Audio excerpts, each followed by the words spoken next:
so today we're doing something a little bit different. By far the most common question I get about my swords is in regards to the strength of the welded handles. Now, I decided to do a little bit of a demonstration here, and I want to compare the strength of my welded handle to an actual sword. Now, I wanted to give the real sword the best chance it could have, so I got the biggest sword that I could find. This is a replica of the Wallace sword, rumored to be owned by William Wallace. Think Braveheart, right? So this is about 5.5 feet long. And if you think about it, an average historical combat sword was maybe 3 feet, 4 feet was a long sword. So 5.5 feet, you can see I'm 6'3". This is a huge sword.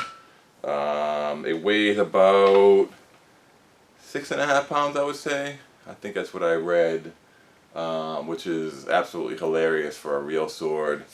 Most swords are 2, 3, 4 pounds, so 6.5 pounds is just completely ludicrous for a sword. It's alright. I mean, this is an unsharpened sword, so I did get a deal on it. But it's pretty sloppy. But what do you expect for, a $200 sword? Most of my swords, the material cost alone is $300, $400, $500, $600, not counting any labor. So, you get what you get. But this sword has a threaded pommel here. So I'm going to take this apart and we'll compare the tang here. You can rightly end somebody with one of these, right? Alright, here we go. So I've got the handle and the pommel off and the guard and everything. This is what's underneath. This is a full tang. You can see it's uninterrupted construction. It's about 3/4 of an inch wide at the widest point, and it's about 3/16 of an inch wide, nearly 1/4 of an inch. That would be about 6 millimeter, I would say. And this is about 18 millimeters, maybe 19. So over here, this is just some cold rolled steel. It's 1018, I believe. This is 1 1/8, which is about 28, 29 millimeters. All of my swords have had handles between 1 inch and 1.25 inches, so I figured this was a nice compromise. I also had some left over after my last project, so it's perfect. Now, lengthwise, this is 17 inches. I pretty much cut it just because it was middle ground from a typical sword.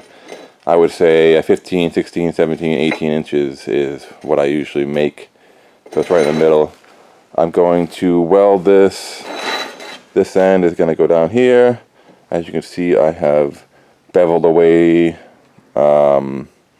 the handle so that I can do multiple weld passes to get the best stick possible. This is the way I weld all of my handles. So there's no trickery going on here. This is exactly the way I would normally do a handle.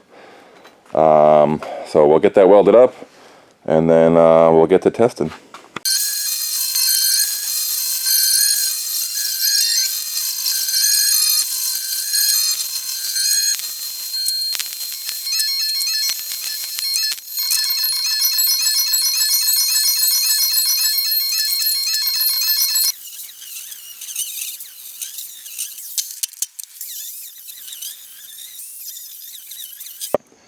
Alright, we are ready to go here.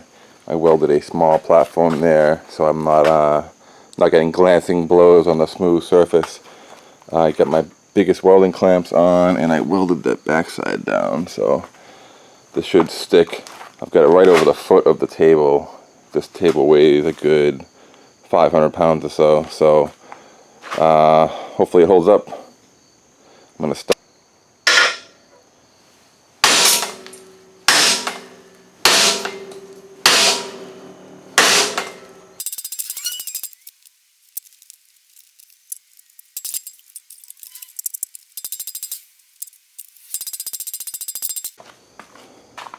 Alright, here's our rig setup for the real sword. Got it clamped down nicely. We'll see how this full tang survives the little hammer.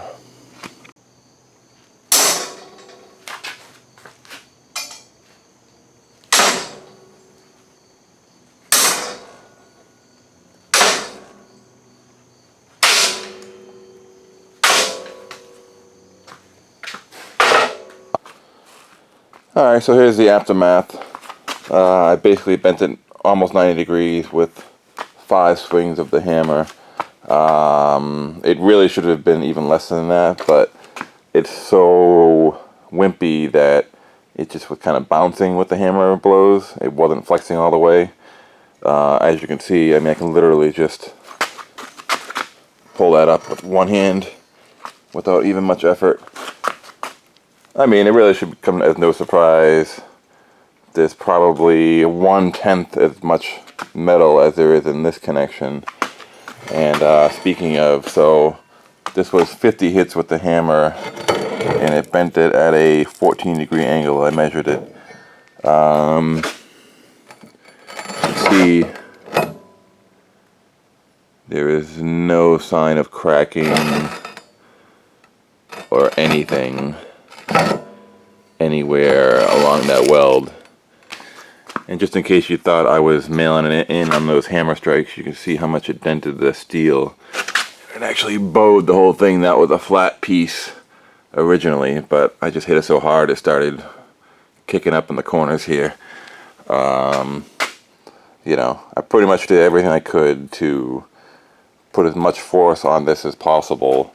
You know, worst case scenario, more or less. You would never really hold a sword down at the very end. You would have one hand up here anyway, so this is a lot of extra leverage just for the purposes of demonstration, basically. And just to make it worse than, or I guess worse in a worst possible scenario, I didn't even let these welds cool down before I started hitting it. In fact, this is still, it's probably at least 100 degrees, 110. It's just enough I can touch it, but it's very, very warm. And it's been probably 90 minutes since I actually did the test. So it was blazing hot when I did the test. And obviously, as you know, or as you may know, hot steel is quite a bit weaker than cold steel. Hashtag jet fuel can't melt steel beams. So what did we learn today? Well, I guess if you're a person who has never welded a piece of steel together, you may have learned something. In fact, it is common knowledge that a properly welded piece of steel is actually stronger than the base metal itself. So if I were to weld these two pieces here properly, the top and the bottom, and then I ground off all the welds so it's smooth again, it would actually be stronger at that joint than the solid base material next to it. And if you don't believe me, you can go over to weld.com with Bob Moffat, and he's demonstrated things like that before with bend tests and so forth. Yeah, it's pretty standard knowledge. So, you know, 1.125 or 1.25 of solid steel welded properly is pretty much going to take anything you can throw at it. Enough to at least bend the steel is about all you can really do. And there's no real way around that other than using maybe more material or hardened material or alloys that would be stronger than this relatively weak mild steel. That's pretty much the only option. And these guys, you know what? They don't need to be this strong. This little piece of metal is more than enough, given how light swords really are and how little they're used to impact hard targets.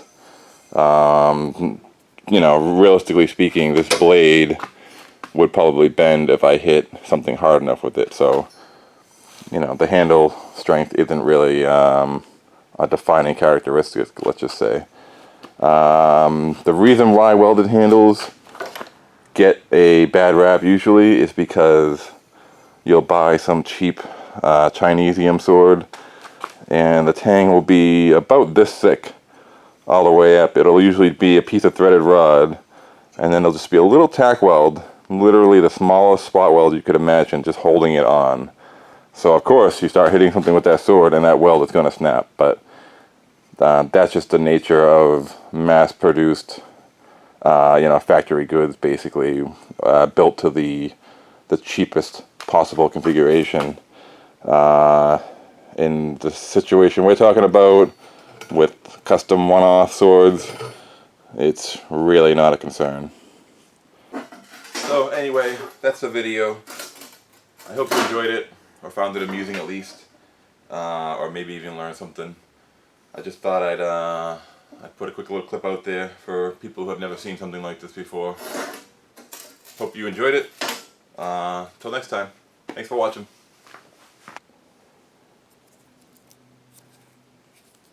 Really got my money's worth out of that grinding wheel, huh?